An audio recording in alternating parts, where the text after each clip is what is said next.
میرے بھائیوں، کب تک ہم اپنے مقصد زندگی کو بھلا کے جئیں گے؟ کس طرح ہم سکون پائیں گے جب ہم اللہ کو فراموش کر دیا؟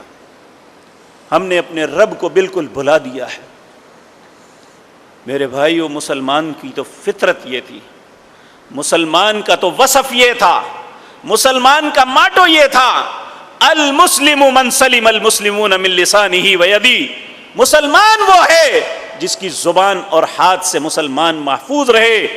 آج مسلمان کے ہاتھ سے مسلمان کا مال محفوظ ہے، آج مسلمان کے ہاتھ سے مسلمان کی عزت محفوظ ہے، آج مسلمان کے ہاتھ سے مسلمان بیٹی اور ماں اور بہن کی عصمت محفوظ ہے۔ کس رستے پہ چل رہے ہیں؟ کس طرح اپنے رب کا سامنا کریں گے؟ جبکہ اللہ رب العزت نے اپنی ملاقات کے لیے دو باتوں کی شرط لگائی ہے۔ آپ میں سے اکثر لوگوں نے، آج جمعے کا دن ہے، سورۃ کہف کی تلاوت کی ہوگی۔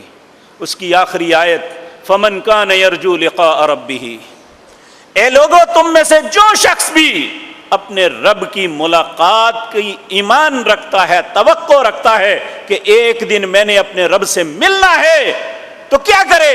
فَلْيَعْمَلْ عَمَلًا صَالِحًا، اسے چاہیے کہ وہ نیک عمل کرے۔ وَلَا يُشْرِكْ بِعِبَادَةِ رَبِّهِ أَحَدًا، وہ اپنے رب کے ساتھ کسی کو شریک نہ بنائے۔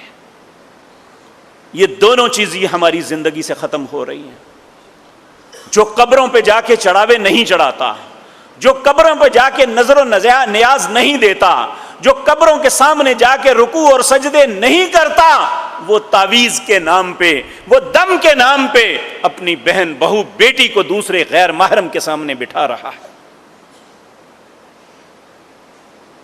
اور یہ توقع رکھتا ہے کہ میری رب نہیں سنتا، اس مولوی کی زیادہ سنتا ہے۔ کسی مولوی کو اللہ نے ٹھیکہ نہیں دیا، کسی صوفی کو اللہ نے ٹھیکہ نہیں دیا۔ جب بھی کوئی انسان امن یجیب المضطر اذا دعا، جب بھی کوئی تکلیف زدہ تکلیف کے اندر اپنے رب کو پکارتا ہے، وَيَكْشِفُ السُّوءَ، اللہ کا قانون ہے، اللہ اسے مصیبت سے نکال دیتے ہیں، لیکن شرط یہ ہے وَمَن يَتَوَكَّلْ عَلَى اللَّهِ، جب اپنے رب پہ بھروسہ کرو گے تو فَهُوَ حَسْبُهُ، اللہ تمہارے لیے کافی ہو جائے گا۔ جب اس پہ بھروسہ ہی نہیں ہے، یہ ہماری سنتا نہیں ہے، تو کس کی سنتا ہے؟ اگر ہم انسان ہیں، اس کے بندے ہیں، اس پہ ایمان رکھتے ہیں، ہماری نہیں سنے گا تو کس کی سنے گا؟ اور اگر ہم اس کو نہیں سنائیں گے تو کون سا رستہ ہے جس پہ جا کے سنا سکیں گے؟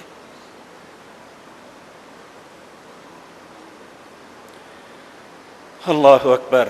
میرے عزیز بھائیوں، ان جرائم کی، ان برائیوں کی، ان خباثتوں کی جس میں ہم مبتلا ہو چکے، جس میں ہمارے اندر یہ وصف ہی ختم ہو گیا اس مسلمانی والا کہ المسلم من سلم المسلمون من لسانہ ویدی، مسلمان وہ ہے، مسلمان کہلانے کا حقدار وہ ہے۔ صرف کلمہ پڑھنے سے مسلمان نہیں ہو جاتا۔ نبی کریم صلی اللہ علیہ وسلم کے پاس کچھ اعراب کے لوگ آئے،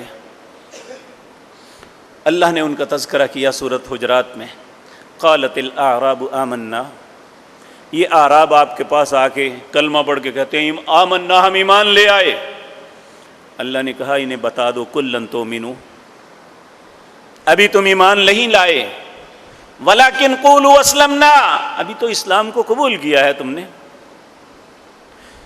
ایمان کب آئے گا؟ ولما يدخل الایمان فی قلوبکم، جب یہ ایمان تمہارے دلوں میں داخل ہو جائے گا۔ اور کیسے پتا چلے گا دل میں داخل ہو گیا؟ وَإِن تُطِيعُوا اللَّهَ وَرَسُولَهُ لَا يَلِتْكُم مِّنْ أَعْمَالِكُمْ شَيْئًا، تم اللہ اور اس کے رسول کی اطاعت میں لگ جاؤ گے، اس کے خلاف کوئی کام نہیں کرو گے۔ ایمان کی علامت یہ ہے کہ انسان اپنے رب کی اور اس کے رسول کی اطاعت کرتا ہے یا نہیں ہے۔ اور پھر آگے جا کے کہا مجھے بتاتے ہو کہ تم ایماندار ہو، قُلْ أَتُعَلِّمُونَ اللَّهَ بِدِينِكُمْ، تم اللہ کو یہ اطلاع دے رہے ہو، یہ خبر دے رہے ہو کہ ہم مسلمان ایماندار ہیں۔ وَاللَّهُ يَعْلَمُ مَا فِي السَّمَاوَاتِ وَمَا فِي الْأَرْضِ، اللہ تم جانتا ہے جو زمین و آسمان میں جو کچھ بھی ہے۔ وَاللَّهُ بِكُلِّ شَيْءٍ عَلِيمٌ، اللہ ہر چیز کو جانتا ہے۔ پھر اگلی آیت پہ مجھے اور آپ کو بہت غور کرنا چاہیے۔ اللہ فرماتے ہیں یمنون علیک ان اسلموا، اپنے اسلام کا احسان دیتے ہو میرے نبی پہ۔ ہم مسلمان ہو گئے ہیں جی، دیکھو ساڑی گل نہیں سنی جاندی، ہم مسلمان ہو گئے ہیں، ہمارے ساتھ یہ کیا ہو رہا ہے؟ یمنون علیک ان اسلموا قل لا تمنوا علی اسلامکم، اپنے اسلام کا احسان نہ دو اللہ اور اس کے رسول کو۔ بل اللہ یمن علیکم ان ہداکم للایمان، بلکہ تم پہ اللہ کا احسان ہے کہ اس نے ایمان کی طرف تمہاری رہنمائی کی ہے۔ اس لیے میرے بھائیو، آج بھی ہم ہر شخص جب بھی زبان کھولتا ہے کہتے لو جی مسلمان، ساڈے نال ہی سارے معاملے ہونے نے، ساری مصیبتیں ہمارے لیے ہیں۔ اللہ مصیبتیں نہیں ڈالتا، واللہ یہ مصیبتیں ہم نے خود ڈالی ہوئی ہیں۔ ہم نے اللہ کی بات کا انکار کیا اور شیطان کی بات کو قبول کیا، مصیبتیں ہمارے اوپر لد گئی۔